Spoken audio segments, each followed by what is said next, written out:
안녕하세요. 손하나의 서재에 오신 걸 환영합니다. 여러분은 살면서 지금까지 가장 최고의 순간이 언제였나요? 아마 사랑하는 사람을 만났을 때, 혹은 간절하게 바라던 무언가에 합격했을 때처럼 다양한 대답이 있을 것 같은데요. 그 순간을 뛰어넘는 최고의 순간이 다시 올 수 있을까요? 우리는 과거의 기억 중에 안 좋은 기억에만 사로잡혀 미래를 망치기도 합니다. 하지만 오늘 이 책을 읽는다면 여러분의 하루하루가 최고의 순간들로 가득 채워질 겁니다. 또 여러분의 꿈을 현실로 만드는 법도 알게 될 겁니다. 인생 설계자. 이 책의 저자 존 A. 커프는 자기계발, 동기부여의 대가로 아마존이 선정한 자기계발 1위 작가이기도 합니다. 그가 말하길 인생은 설계하는 자와 그저 사는 자로 나뉜다고 합니다. 여러분은 오늘 하루를 그저 살아가는 자가 아니라 인생을 설계해서 원하는 바를 꼭 이루셨으면 합니다. 저도 배운 바가 많았는데요. 그래서 오늘 이 책에서 가장 인상 깊었던 내용을 추려서 읽어드리려고 합니다. 내용이 마음에 드셔서 책을 읽어보고 싶으시다면 저희 책성장 카페에서 무료로 나눠드리는 이벤트를 진행하고 있으니까요. 고정 댓글 링크로 카페에 오셔서 신청하시면 됩니다. 책 소감을 남겨주실 분에 한해 5분께 책을 선물해 드리겠습니다. 이 책으로 근사한 인생을 만드시길 바라며 함께 읽어보시죠.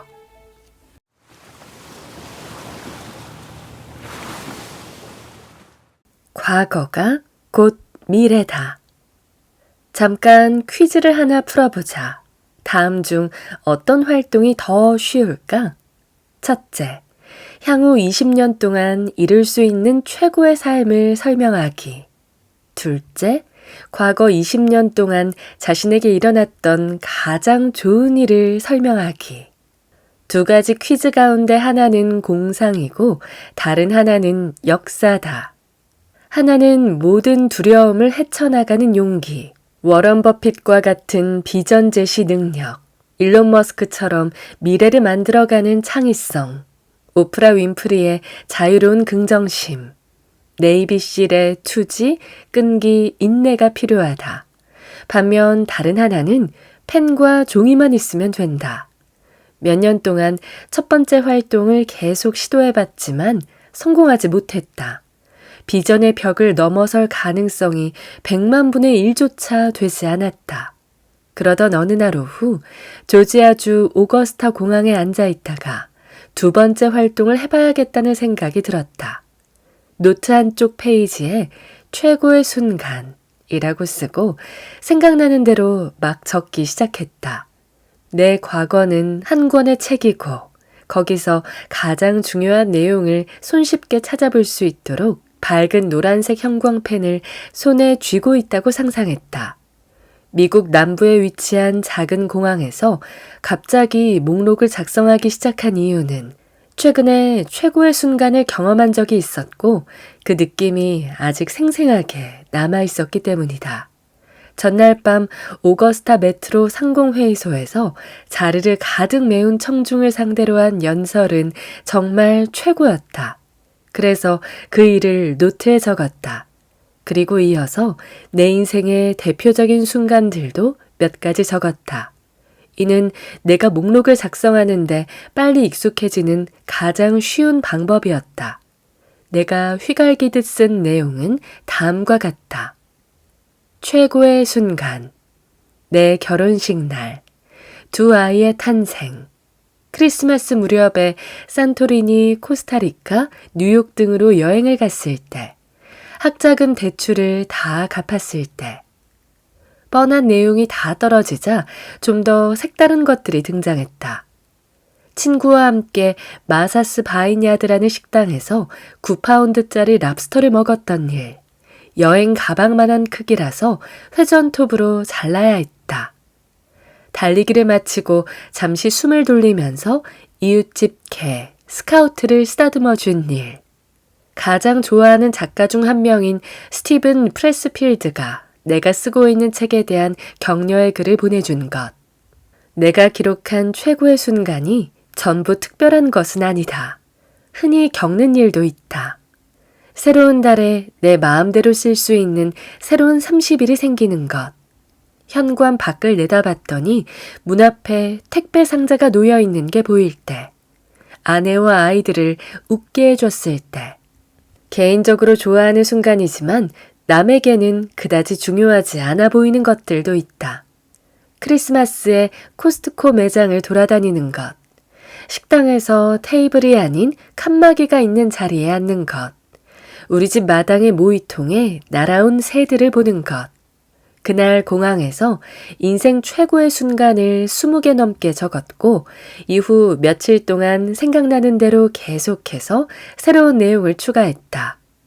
최고의 순간이 무엇인가에 대해 어떠한 제한도 두지 않았다. 과제가 아니라 놀이처럼 느끼고 싶었기 때문이다.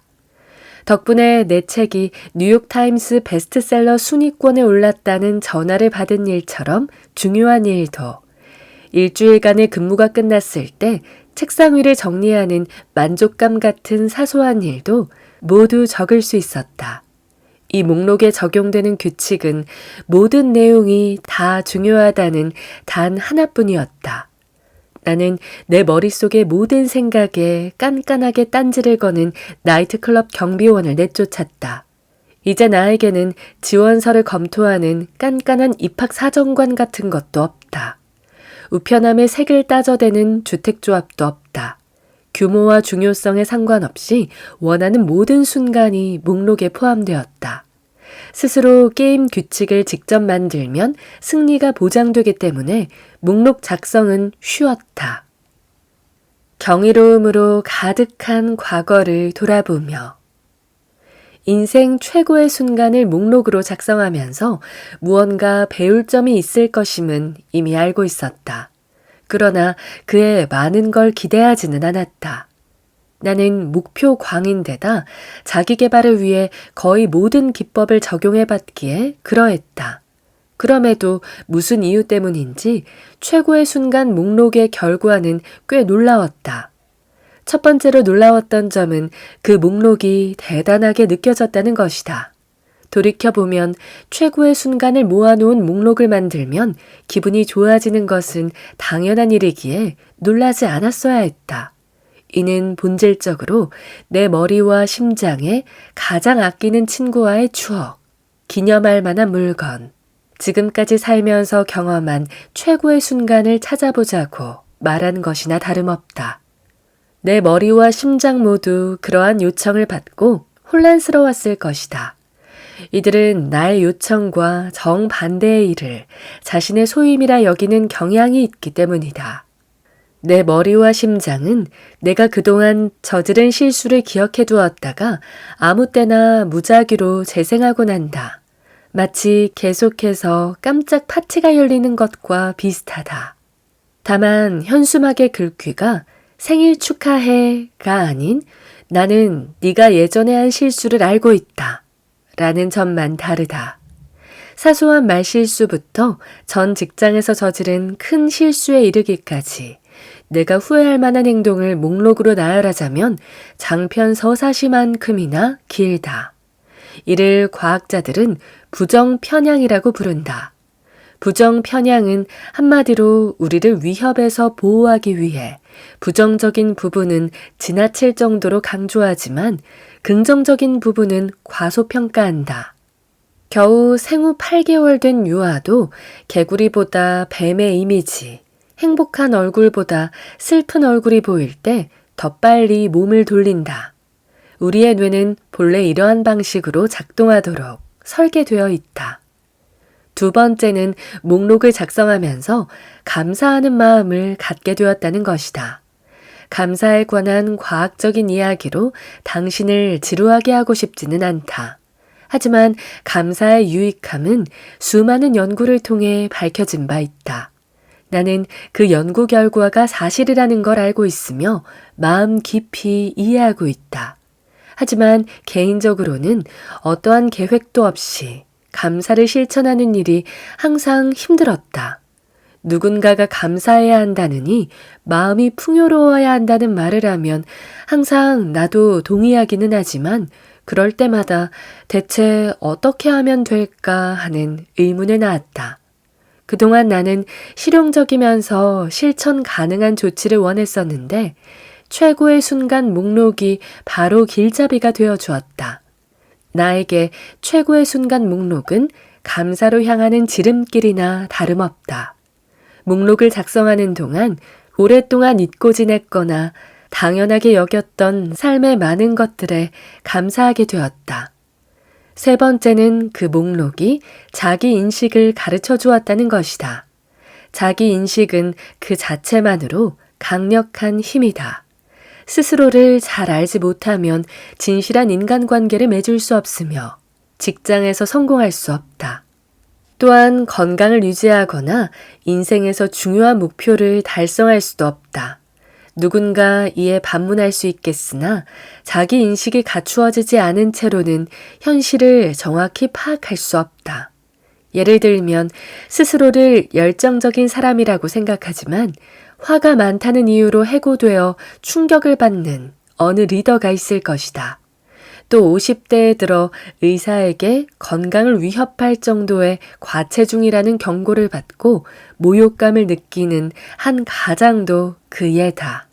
그리고 자꾸만 쓰레기 같은 남자와 사귀게 되는 이유를 고민하는 20대 후반의 젊은 여성 또한 그에 포함될 수 있다. 그럼에도 그들은 본인이 먼저 변해야 하는가에 대해 한 번도 의문을 품지 않는다. 자기 인식은 평생을 생맹으로 살았던 사람에게 고연 색성 안경을 씌우거나 소리를 듣지 못하는 아이에게 인공와우를 이식하여 처음으로 어머니의 목소리를 듣게 되는 것과 같아. 이렇듯 자기 인식이란 내 눈에 보이는 모든 색상을 보고 내가 들을 수 있는 모든 소리에 귀 기울이며 나를 살아있게 하는 삶의 모든 순간을 확인하는 것과 같다. 자신이 정말 좋아하는 게 무엇인지 모른다면 잠재력을 활용할 수 없다. 개인적으로 최고의 순간이라고 생각하는 내용을 목록으로 작성하면 어떤 일이 일어날지 추측해보자. 그러면 자신이 무엇에 관심이 있는지 바로 알 수 있다. 이 목록은 자기 인식으로 빠르게 향하는 프리패스다. 마지막으로 네 번째 놀라운 점은 최고의 순간 목록이 나에게 마음 챙김을 가르쳐 주었다는 것이다. 누구나 현재에 정신을 온전히 쏟고 싶어 하고 지금 이 순간에 충실할 수 있기를 바란다.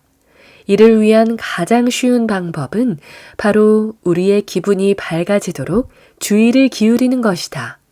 현재에 정신을 온전히 집중하는 것은 곧 지금 머무는 순간에 향수를 느끼는 법을 배우는 것이기도 하다.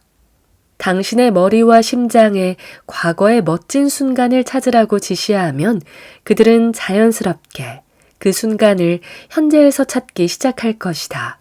그렇다면 당신은 지금 이 순간이 정말 멋지다는 사실을 깨달으며 당장 목록에 추가해야겠다고 생각하게 될 것이다. 그렇게 우리는 현재에 집중하기 시작한다. 이상의 네 가지 놀라움만으로도 펜과 종이 한 장이라는 입장료를 지불할 가치가 충분하지만 아직 목록은 완성되지 않았다. 다시 미래로. 이제 170개 항목으로 늘어난 목록을 다시 읽어보면서 나는 앞으로 날마다 바뀔 심오한 생각에 사로잡혔다. 이러한 순간을 더 늘리고 싶다. 170개에서 멈추고 싶지 않았다. 이 목록에 1000개, 10,000개, 100만 개 항목이 추가되길 바랐다. 터무니없다고 여길 수도 있겠지만 나는 목록을 검토할 때마다 이러한 순간이 더 자주 일어났으면 좋겠다고 생각하지 않을 수 없었다. 물론 자주 잊어버리긴 하지만 그러한 순간이 항상 생겨나게 할 수 있을까 궁금해졌다. 나는 천성적으로 부정적이며 냉소적이기도 하다. 자기 개발의 성과를 믿기는 하지만 대부분의 기법에는 매우 회의적이다. 나는 뉴 잉글랜드에서 자라면서 어린 시절부터 지키지 못할 약속을 하는 사람에게 늘 민감하게 반응했다. 하지만 그런 불신을 잠시만 멈출 수 있다면 인생 최고의 순간을 예외사항이 아닌 규칙처럼 찾아오게 만들 방법을 찾을 수 있을까? 그리고 어느 달, 어느 주라는 특정한 시간에 구애받지 않고 하루 24시간 속에서 과거에 경험한 최고의 순간에서 그 다음 최고의 순간으로 도약하는 삶을 살 수 있을까? 이국적인 곳으로의 여행 일정이나 크고 가시적인 성취가 예정되어 있지 않은 평범한 월요일에도 최고의 순간을 만끽할 수 있을까? 최고의 순간을 가끔이 아닌 항상 누릴 수는 없을까? 후회를 버리고 남은 인생을 최고의 나날로 만들 수 있을까? 내가 할 수 있다면 당신도 그러할까?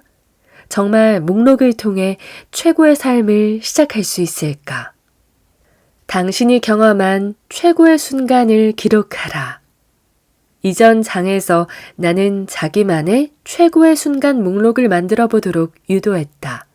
자기 인식을 높이고 감사와 마음 챙김을 더 일찍 이해하는 방법에 대하여 나는 곳곳에 힌트를 주었다. 그럼에도 여기까지 온 당신은 더 이상 평범한 독자가 아니라 도전해 볼 준비가 조금은 된 사람이라고 할 수 있다. 특히 내가 약속한 만큼 좋은 성과를 이룬다면 더더욱 그러할 것이다. 당신은 아마 인생에서 가장 좋았던 순간이 언제였는지 벌써 생각해 봤을 것이다. 어느 순간에는 형광펜으로 줄을 그어놓거나 여백에 메모를 해뒀을지도 모른다. 최고의 순간 목록 만들기는 일단 시작만 하면 손쉽게 할 수 있는 일이다.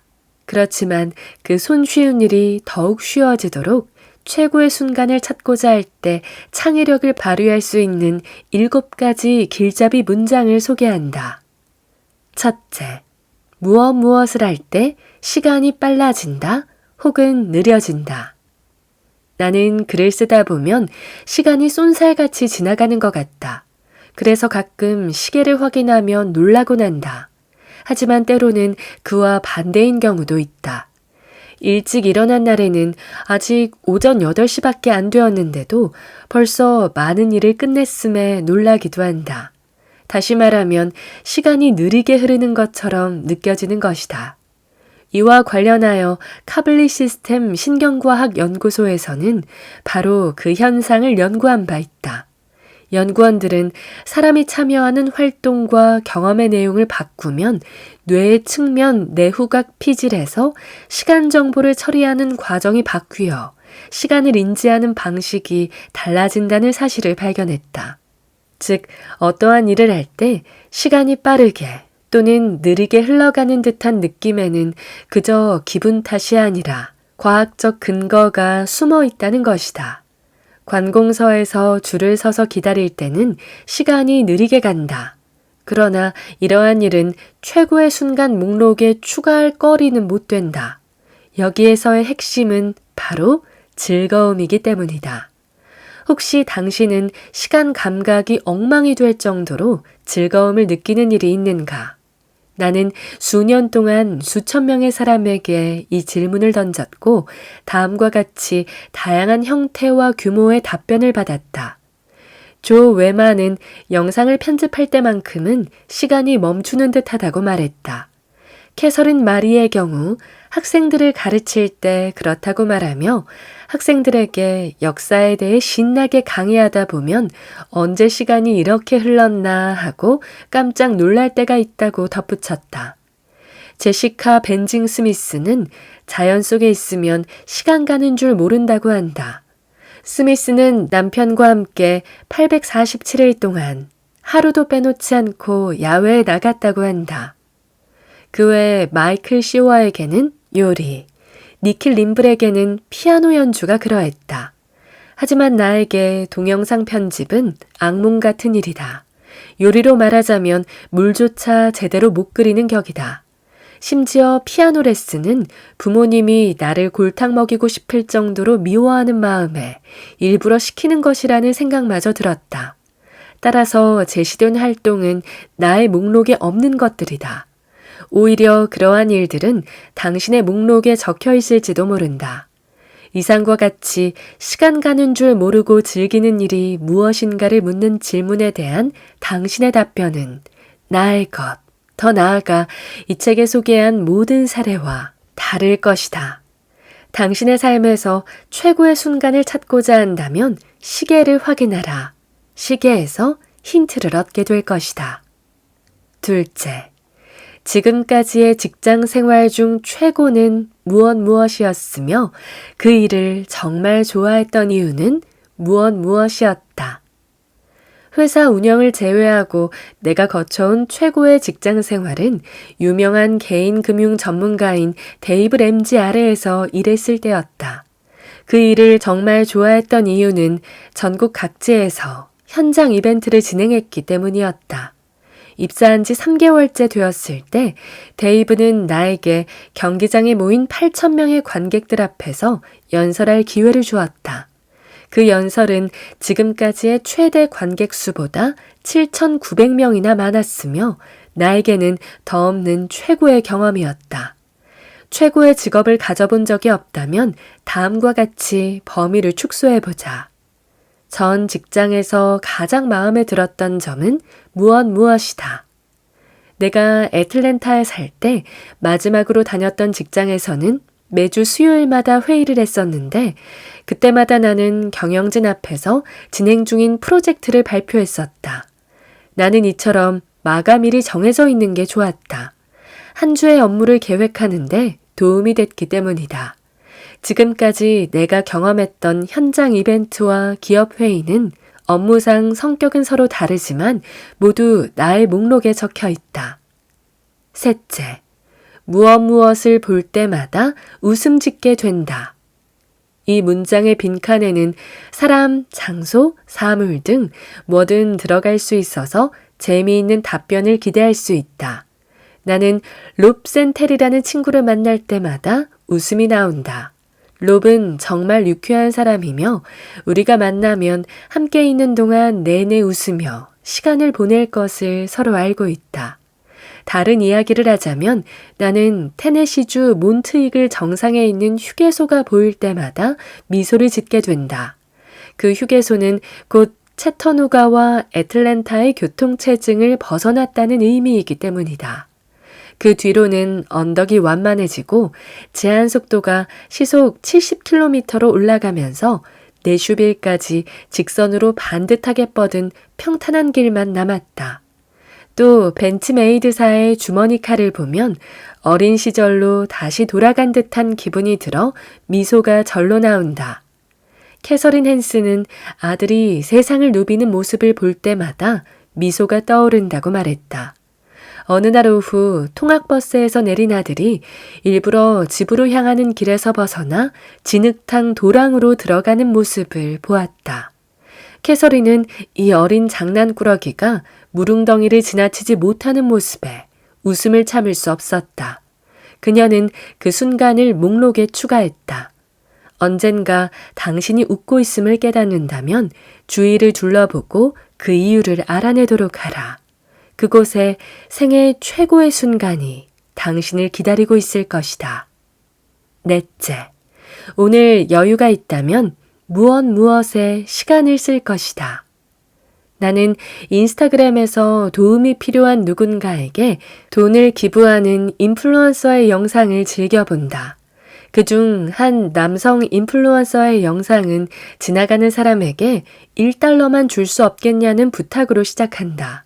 그리고 인플루언서가 1달러를 받자 그는 호의에 대한 보답으로 그 사람에게 1,000달러를 건네며 영상이 마무리된다.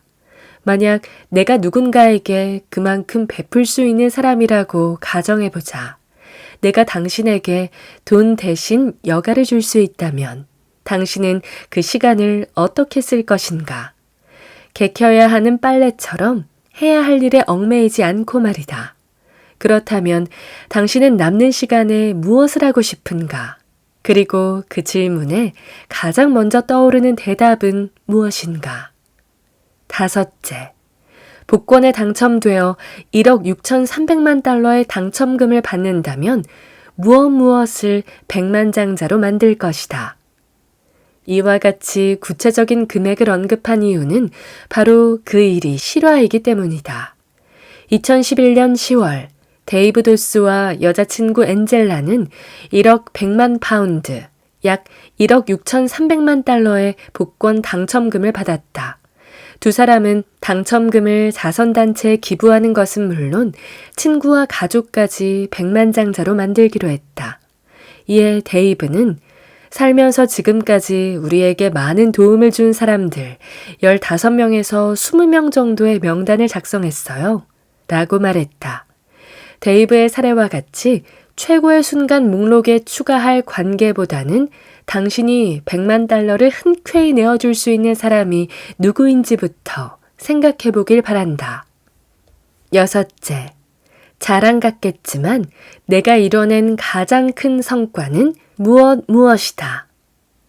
최고의 순간 목록을 작성하는 때만큼은 부끄러워하거나 과시적인 사람으로 보일까 걱정하는데 시간을 허비할 필요가 없다.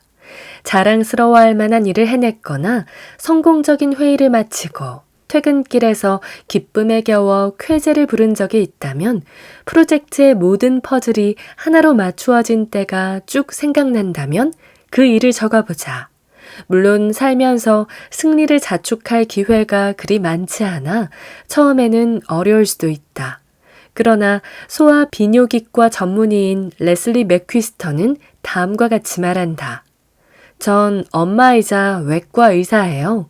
그 사실에 떳떳하니 부끄럽진 않아요.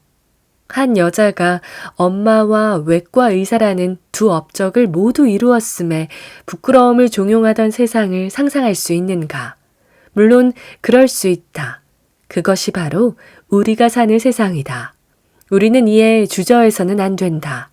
당당하게 이겨내야 한다. 7째, 휴대폰의 사진 갤러리를 스크롤할 때 무엇이 언제나 힘이 되어준다. 당신에게 자신감을 불어넣는 것이 무엇인지 그저 상상하려고만 하지 말고 사진을 통해 관심을 갖거나 기억하고 싶은 순간을 다시 되돌아보라. 당신이 잊어버린 것들이 사진 속에 분명히 있을 것이다. 애널리스트인 에린 클라크는 페이스북 메모리를 이용하면 최고의 순간 목록을 쉽게 작성할 수 있다는 사실을 발견했다. 이와 같이 기술에 기대어 도움을 구하는 것을 두려워하지 말자. 이상에서 소개한 7가지 길잡이 문장은 처음 목록을 작성하기에 충분할 것이다. 물론 당신만의 문장을 직접 만들 수도 있다. 연구 참가자 중 한 명인 타이스 블루는 내 질문 목록을 마음에 들어 하면서도 오랫동안 아이를 돌봐야 하는 힘든 시간 동안 멋진 순간을 기억하거나 새로운 순간을 기대하는 게 정말 어려울 수 있잖아요. 라고 말한 적이 있다. 따라서 나는 목록 작성을 위해 다음과 같은 2가지 질문을 직접 만들었다. 첫째, 자녀들과 함께하며 가장 큰 기쁨을 느낀 순간은 언제인가? 둘째, 남편과 유대감을 느낀 순간은 언제인가? 무엇이 남편과 연결되어 있다고 느끼게 하는가? 목록을 확장하는 또 하나의 방법은 친구들에게 목록에 추가할 내용이 더 있는지 물어보는 것이다. 나 또한 마법처럼 깨달음의 순간이 반짝 찾아와서 폭스바겐 GTI를 좋아한다는 사실을 알게 된 것은 아니니까. 그저 아내 제니와의 상의 끝에 그녀가 날 도와줬을 뿐이다. 따라서 당신이 할 일은 친구에게 다음과 같은 문자를 보내는 것이다. 존 에이커프라는 작가의 책을 읽고 최고의 순간 목록을 만드는 연습을 해보고 있어. 날 기분 좋게 해주는 것들을 모두 모아서 방대한 목록을 만드는 건데 과거의 추억, 좋아하는 취미, 잘할 수 있는 일, 그 외에 날 기쁘게 하는 것들이면 다 된대.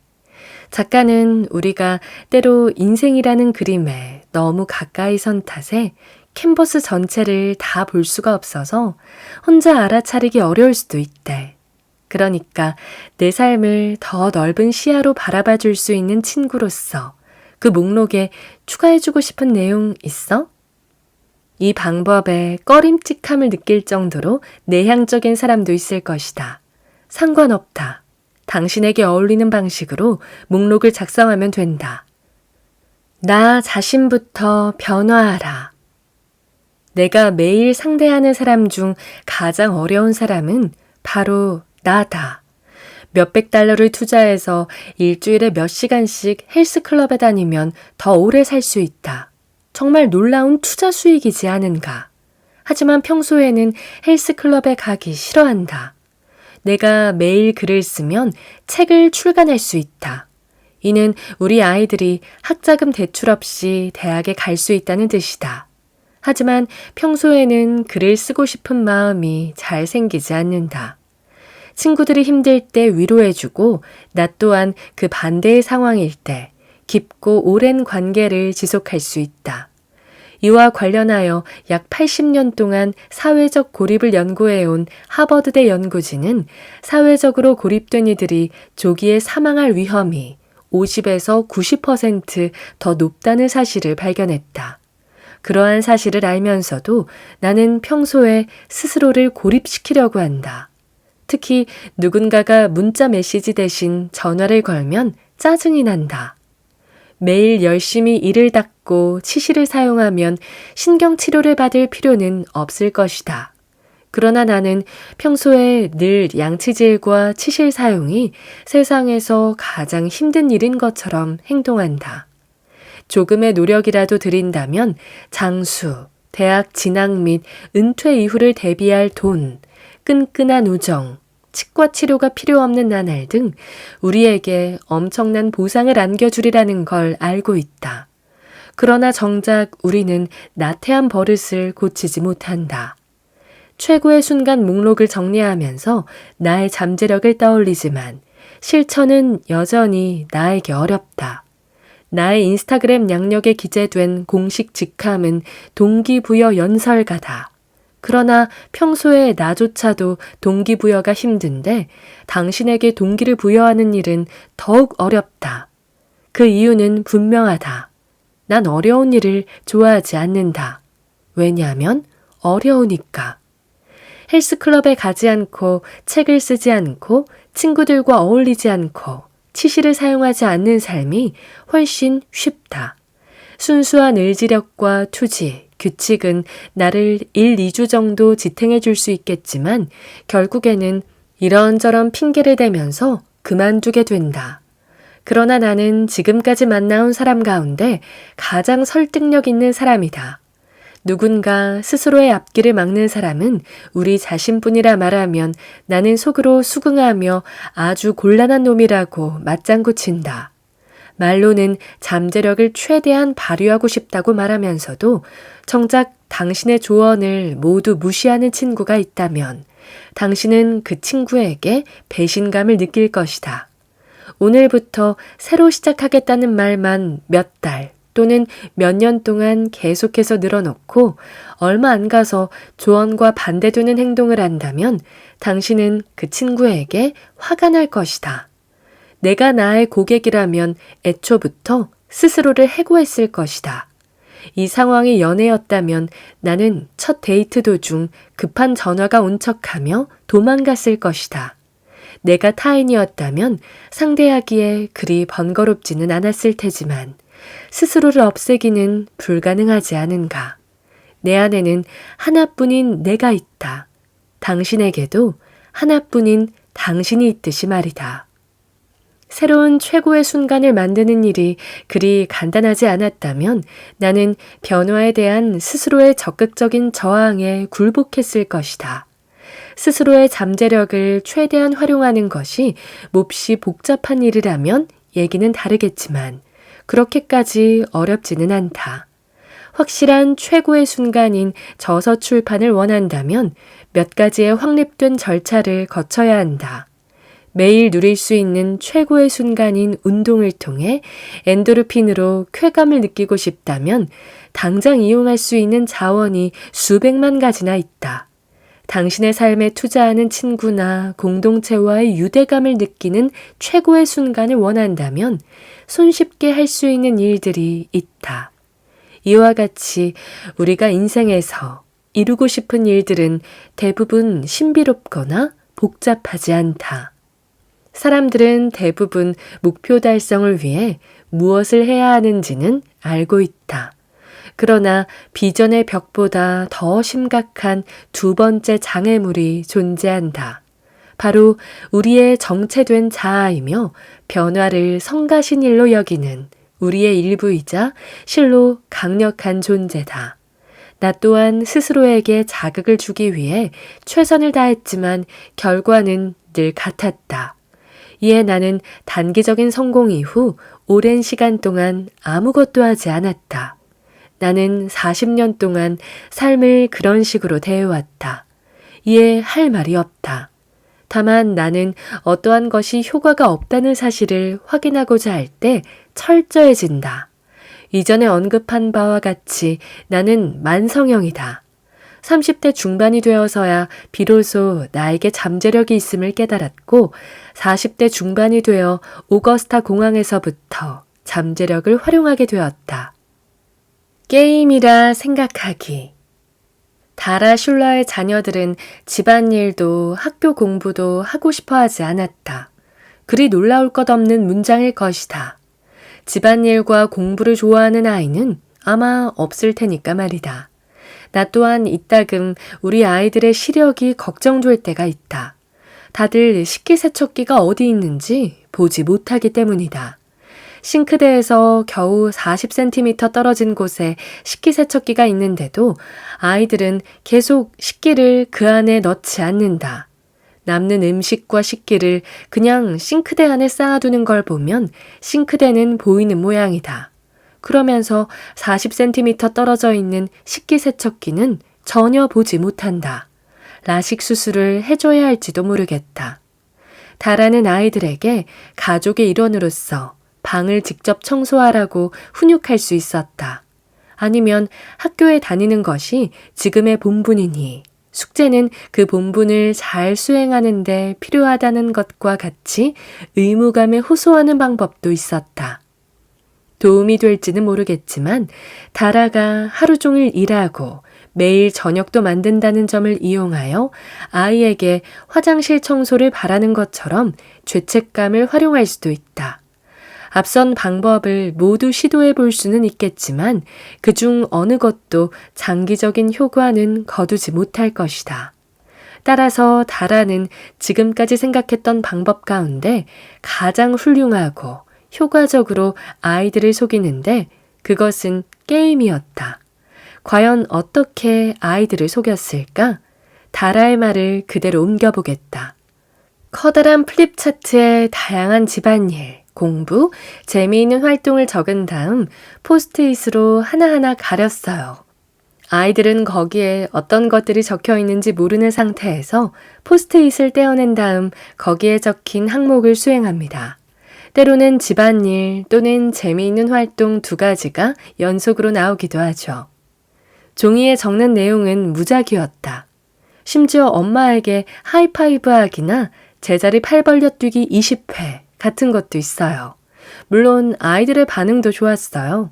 또 아이들이 다음에 할 일을 제가 아닌 종이가 알려주기 때문에 아이들에게 잔소리를 할 필요가 없어졌죠. 다라는 직접 만든 차트를 그저 DIY 프로젝트의 일환이라고 얘기할지도 모르겠지만 그 차트는 훌륭한 게임이다. 단순하지만 시각적인 요소를 포함하면서 놀라운 효과를 지닌다. 이는 우리의 뇌가 좋아하는 우연적인 요소가 담겨 있기 때문이다. 사람들은 도파민을 행복 호르몬으로 오인하는 경우가 있다. 이는 좋은 일이 생기면 도파민이 더 많이 분비되는 것처럼 생각하는 것과 같다. 하지만 실제로는 그렇지 않다. 도파민 분비는 기쁨을 나타내는 지표가 아니다. 이는 예상치 못한 것에 대한 반응, 즉 가능성과 기대에 대한 반응이다. 도파민 분비는 과학자들이 보상 예측 오류라고 부르는 것에 좌우된다. 회의가 90분 동안 진행될 거라고 생각했는데 30분 일찍 끝날 경우 예측이 빗나가면서 도파민이 폭발적으로 분비된다. 다른 예로 이번 달에 받을 판매 수수료가 예상보다 많을 때도 집안일 차트에 붙어있는 포스트잇을 떼었을 때 집안일 대신 15분 동안 좋아하는 비디오 게임을 하라 라고 적혀 있을 때 도파민이 분비된다. 이와 같은 일은 잠재력을 더 많이 활용할 때마다 발생한다. 이는 결과가 예상과 정확히 일치하지 않기 때문이다. 내가 처음으로 책을 출간했을 때는 외국어판을 우편으로 받는 게 최고의 순간 중 하나가 되리라고는 예상하지 못했다. 나는 당시에 언젠가 내 책의 러시아어판이 나올 텐데 표지에는 노래를 부르면서 산을 오르는 바닷가재가 그려져 있을 거야 라고 생각할 정도로 자신감 넘치고 창의적인 작가가 따로 없었다. 하지만 실제로 그러한 일이 일어났다. 잠재력을 발휘하면 항상 놀라운 일이 벌어진다. 그 행복한 오류가 도파민을 활성화시킨다. 별도의 시간이나 돈 그 자체가 중요한 것이 아니다. 예상치 못한 좋은 소식에 대한 설렘이 중요하다. 집안일 대신 게임을 할 때 그런 즐거움을 누릴 수 있는데 이는 아이와 어른 모두에게 효과적인 방법이다. 이 책과 같은 유형의 책을 100권이나 읽었지만 모두 효과가 없어도 당신이 게으르기 때문은 아니다. 나와 비슷하게 당신에게도 거대한 장애물이 가로막고 있는 것이다. 그 장애물은 바로 당신의 정체된 자아이다. 당신이 잠재력의 영역에 도달하기 위해서는 그동안 실패로 끝난 시도에서 비롯되는 기억과 감정, 당신의 취향을 저격하는 유혹을 비롯한 모든 장애물에 맞서야 한다. 당신은 인스타그램이 맞춤형 광고를 만드는데 능숙하다고 생각하는가? 사실 인스타그램은 당신의 대화 내용 중 극히 일부분만을 엿들었을 뿐이다.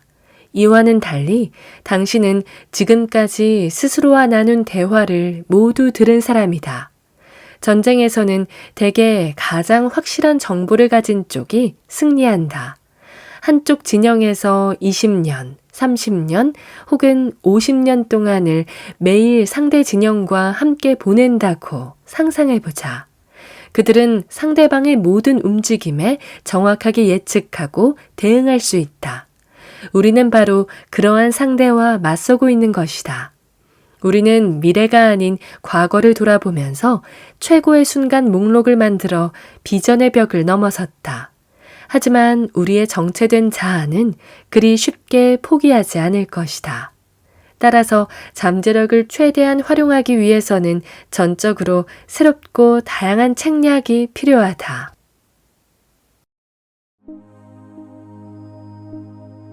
오늘 저와 함께한 시간 어떠셨나요? 편안한 시간이 되었길 바라며 또 들러주시길 기다리겠습니다.